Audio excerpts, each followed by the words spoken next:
Hey, everybody. Welcome to the Prolific GHL podcast. I am stoked today to have Brad Ferris with us. Brad is one of the co-founders of Clinic Grower, and frankly, is just a savant when it comes to business operations, high level, all kinds of stuff. So really excited to, hear what Brad has to say, and we'll get right into it. Brad, thank you so much for taking time to be with us today, buddy. Thanks for having me, Dar. Yeah. So, do you mind if we kind of just jump in and give people a little bit of your background? Actually, I don't know if you know this. I spoke with Paul Casmus yesterday. Mhm. Do you know what he did before he did this? Like before agency work? No. Yeah. He sold popsicles. Popsicles. So that's interesting one for you, right? So I'd like to know your backstory. What, Okay. how did you get to here? I don't know if it's, like I did motorcycles, Paul did popsicles. Were you like building swing sets? Or what were you doing? No. No. I'm still am a nurse, but I was doing nursing and Really? loved being at the bedside. I had done my graduate degree in marketing before and thought I Yeah. would be the CEO of a hospital or something like that, right? Yeah. Pair business and healthcare together. And had a couple adult rotations and I was like, oh, like adults are big babies, like they don't listen to you and stuff like that. And then I got into Right. pediatrics and I was like, kids are amazing. Oh, Like yeah. I'll just do kids, right? Yeah. So I did pediatrics for about 14 years, fertility, neurology, oncology, save lives, make babies. It's kind of exciting. And then Yeah. I did kind of still feel the pull from the business world of, putting a suit on, going to the office every day. Like, I don't know, what can I make of myself? So I worked in Hmm. private equity for almost 3 years. And cool story, that's where Bref, my business partner, and I met, was we had a Yeah. mutual client, and I got to see High Level for the first time in probably Okay. early 2019. And as anyone knows that, was using other softwares, we were using, you cobbled together 16, 17 different random softwares to do the same Right. thing. Right. And this thing did texts and emails centralized in a location. You had a conversation tab, and it blew my mind. I was like, man, I like, know. We just take it for like granted now. I take it for Like, granted, right? But I yeah. remember saying to him at the time, I was like, hey, like I think we should join forces and take over the world. I was like, I think that this is that revolutionary, Hmm. especially for like at the time we were doing clinical research and we Hmm. moved later on into private medical practices, but like nothing had ever existed like that before. Right. And then COVID hit, and everyone needed to do virtual stuff, and technology became more and more important. And yeah, we just continue to innovate our service offerings to match the innovation that the team provides. And I just love how Sean always talked about it being like the marketing ecosystem, right? Right. It's the operating system of agencies, That's and that's how exactly we, what I call it. Agency yeah, operating system. Yeah. yeah, that's how we describe it to clients. And we just say, look, like you could never go back to what you were doing before. Like people that are still like, oh, I don't have a chat widget, or I don't have text, Right. call text back, or I don't like. I'm just like, man, you're such a dinosaur. The crazy thing is, so I came from a demo call from a potential client to this with you. Mm, And we were talking about things, and I talk to clients that have different levels of sophistication in terms of their technology sophistication. And some people are like, oh, I basically don't have much. Some people are like all about it. They know about high level, or they got a website and they got a web chat widget, and they were talking. And I'm like, so now a lot of people have those expectations already, and now we're even taking it further with, yeah, we have the web chat widget. We have two versions of that. We have got the original version where prospects can text in and you get a notification in your system and you text back, or you have an automation text back.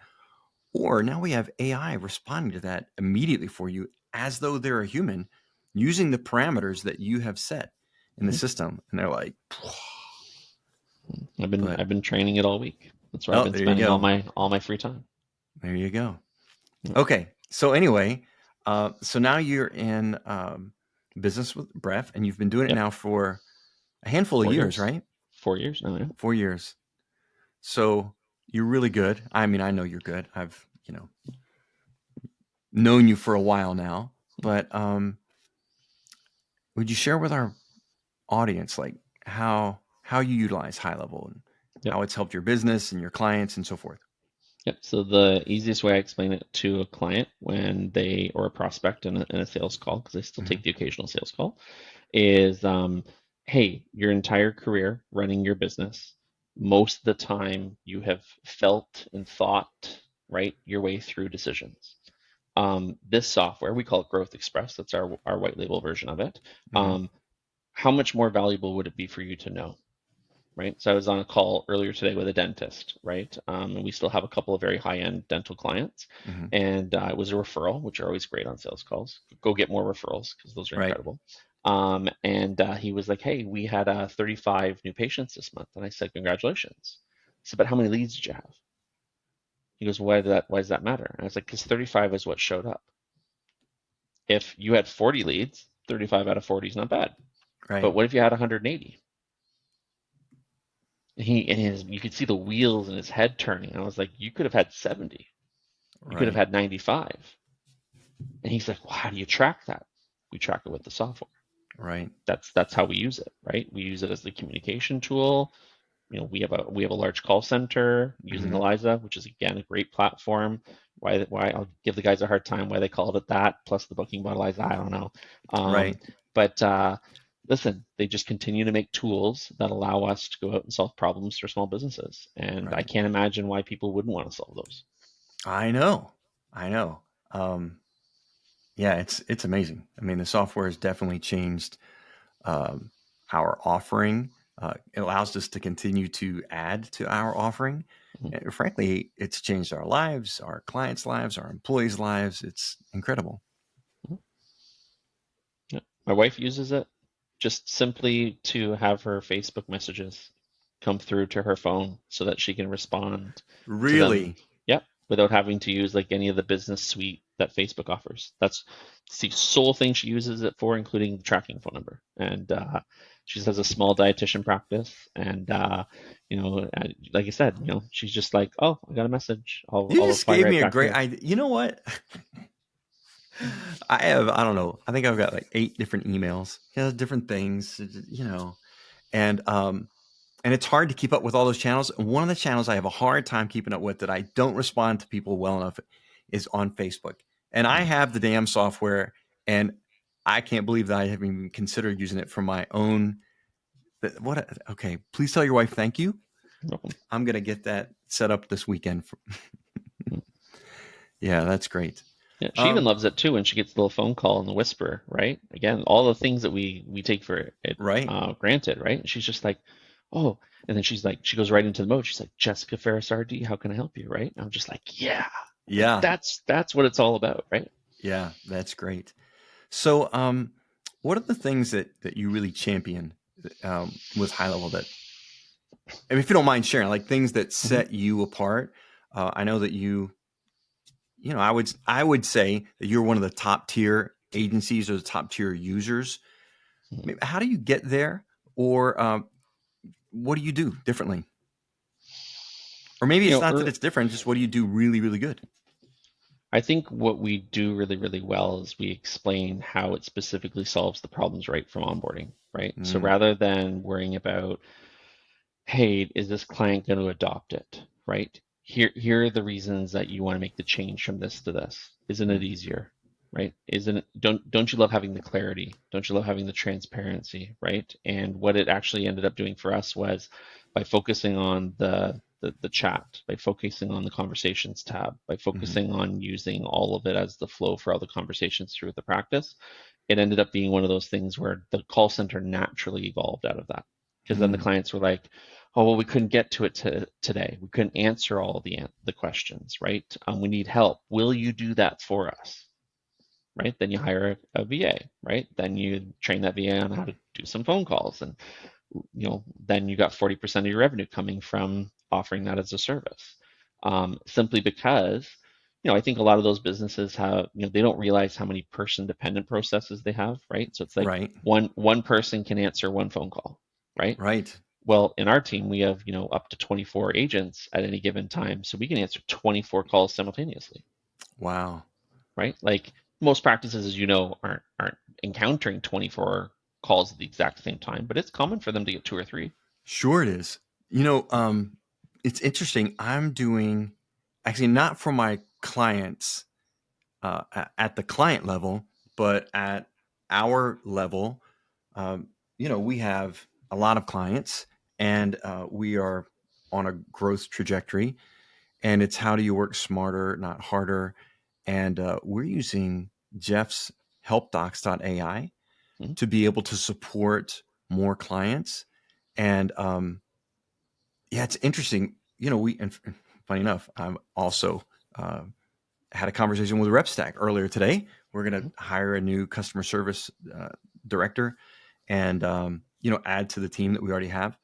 But if you have 1,000 clients and they're all trying to ask support questions at the same time, or maybe half of them, maybe 500 clients, still you have to have a huge staff to Mhm. manage those. It's I say huge, but I think probably it makes sense to have one customer success director per every 100 clients, Mhm. roughly. I don't know. Um, and so we have that, but now we're incorporating AI into our library, and so we're going to use AI from helpdocs.ai to read all of our library pieces, and and it can answer 1,000 questions at the same time, right? And so of course, that's quite a bit different than a call center. We wouldn't use it for Mhm. that. So I could see anyway, down a rabbit hole, but yeah, how do you service people as smartly as possible? And I think what you're doing there is pretty amazing. Yeah. A lot of the time it's honestly just following the pathway, Yeah, right? And identifying, they put that person on hold. They may not come back for 4 minutes. right, That's an opportunity where it's just like, man, like what if that person hangs up and leaves? What if they leave a message and they call another business? right. Whether, AI, I think is going to be the great assist. That's Hmm. what I still feel like it's going to be. There's going to be times where we want to talk to it, where it makes a lot of sense. There's going to be Hmm. times where you need that handover to a real person, and whoever is probably the most effective at figuring out that dance, they're going to be really successful. Yeah, I think you're right. Even with our AI stuff, same thing. That handover is important. So we're making sure that the parameters that we're using, if someone asks an off the rail questions Hmm. like, "Hey, uh, what years did Michael Jordan win the championships?" Right? Whatever. And it's like, hey, you're gonna have to talk to the office about that one. I'm not sure, Hmm. or whatever. But all right. So let's see. We know you're great at using high level. Hmm. Thinking what other questions I can ask you. What questions do you want to be asked that I haven't asked you yet? I mean, we can talk about the things that people don't use it for, Okay, right? let's talk about it. We have one of the unique things about what we do at Clinic Grower is we deal with plastic surgery Okay. practices, right? So large practices, super smart doctors, like top of their field smart. And Hmm. a lot of the times now that they got the taste of the information, right? They want the reports, right? They want to know how things are doing. They want to be debriefed. So Right. we've actually gone really heavy over into using a lot of the tags and webhooks and building out a reporting structure where, the clients might want to know on a weekly basis how Hmm. their performance is going. They might want to know on a monthly or quarterly. And rather than having to go in there and manually, right, look at all the things and follow it, we have it built out into BigQuery where we can make a really nice data studio report for them. So we used to spend maybe 14 hours doing client reporting. Now we spend 30 minutes. Wow. And it's simply by using custom fields like we were talking about at dinner Sure. that one night, and using the tags and thinking, how do I use this software outside of its initial intended purpose? Yeah. Because guess what? Clients will pay you more for that. Right. We've got so interestingly enough, I have well the new strategic partner we're working with. Mhm. There's certain things that they want to see um, are understandable that they want to see and that we want to show them. And high level is great at a lot of things, and they've got some nice reporting, but there is some unique reporting that um, that the high level dashboard won't show. But using, like you've mentioned, tags and custom fields and so forth, you can create custom dashboards using third party um, apps. And so we're actually building some of that out now as well, just to give them a whiz bang dashboard Mhm. that shows everything they want to see. And so yeah, we're actually even thinking about doing that for clients as well. Hmm. I mean, we don't do lead gen and things like that. We're just straight SaaS, Hmm. but still, some cool reporting is always nice. Hmm. Yeah. All right. What else, Brad? You can tell I've got to work on my interview skills. I should have had a list of things. That's okay. All right. So Well, let's talk about building an agency. let's talk about building an agency. I think there's lots of people probably watching this with an agency that want to build a bigger agency. Okay. Fair enough. They do. I think there's also people watching this that we should, how would I describe it? I mean, look, in full transparency, I have this channel to share knowledge of Hmm. high level so people can see how amazing it is, um, teach them, and get affiliates, right? But I don't want to get affiliates under the false pretense of get rich quick. I see so many Hmm. people out there like, oh, make $10,000 a day. And although, yes, you can do that, it's not like snap your fingers, right? Get a high level account. There's work involved. It is a business and it requires work. It's a great business model. And if you put in the work, it does reward you. But I think it's, yeah, people like yourself, people like me, we've put in the work. Right. So, Yeah. anyway, whether you are one person just trying to get a thing started or you're an agency trying to build a bigger agency, um, yeah, I'd love to hear what you had to Yeah. say No, I about mean, that. what you're talking about is, I think, as I get older, right? I'm 42 now. Oh So, my God. I know, so old, right? You are so old. I'm just a few years older than you next month. Yeah. But yeah, what we're talking about is kind of your choice of speed versus accuracy, Mm-hmm. right? You can have the speed, it's probably going to get away from you, right? You can be hyper accurate, but you're probably not going to have the growth maybe that you intended. So realistic expectations, I think, are important. Mm-hmm. I think the other thing, again, coming from that formal business background, is I think a lot of people coming into this world didn't start a business plan, Fair right? They enough. didn't, they did a lot of marketing agencies don't even have a marketing plan. Right. And when your plan sometimes goes in a direction that you didn't want it to, right? Or at least your business is going in a direction, then it's probably a good opportunity to look back and say, hey, like maybe these clients that are signing up for my software are they do have needs, right? There is something that I can offer to them. And again, it's about monetizing it, right? Right. The hard work still is hard work. Building your team is still going to take time. Mm-hmm. Finding the right people, right? We have a hiring agency. Is still going to require, understanding how to use like high level to its full potential, right? So Sure. that you can be more efficient and effective with it. Yeah, I would love to be rich too, like even more rich than I am right now. But the reality is, like, yeah, you're either going to get there because you were lucky, or you're going to get there because you planned it out properly. Yeah. Or you just didn't give up. Or you I just think didn't give up. I didn't plan it out properly. I haven't gotten lucky. I just haven't given up. Right. I just stick with it. I'm learning things as we go. And you mentioned something that's key, like the full understanding of high level. I mean, I've been doing it for a little over 3 years now. And look, within the first year, we had over 100 clients. But what we're doing today, and we were able to get those clients and serve them well, but I didn't have a full understanding of high level. I knew enough to do what I needed to do, and people come at it at different speeds, right? Maybe I'm a little Mhm. slower, but only recently have I got a real cohesive feel for all of it. And what we're doing now, I mean, it's taken me like 3 months to build out. And man, while I'm on these call with you and calls yesterday, like things are popping off. Like so and so signed up and demo form gone out, and all Mhm. the things. And it's important to well, it's important to know two different things. One is you don't have to understand the full complexity of high level to get going on it, but it's important to stay at it, right? Have your setbacks, learn from them, stay at it, refine your system better. So, yeah. I most Friday evenings I'm watching their YouTube channel, just updating myself on what's gone on during the week, and I always feel bad, right? Sean's on there, There's like Mm-hmm. 19 views, 27 views, 31 views. I'm like, man, like, people are in the Facebook group chatting about, how do you fix this thing? And I was like, they've got it all there recorded. Right. It's all there. Right. That's how I started, actually.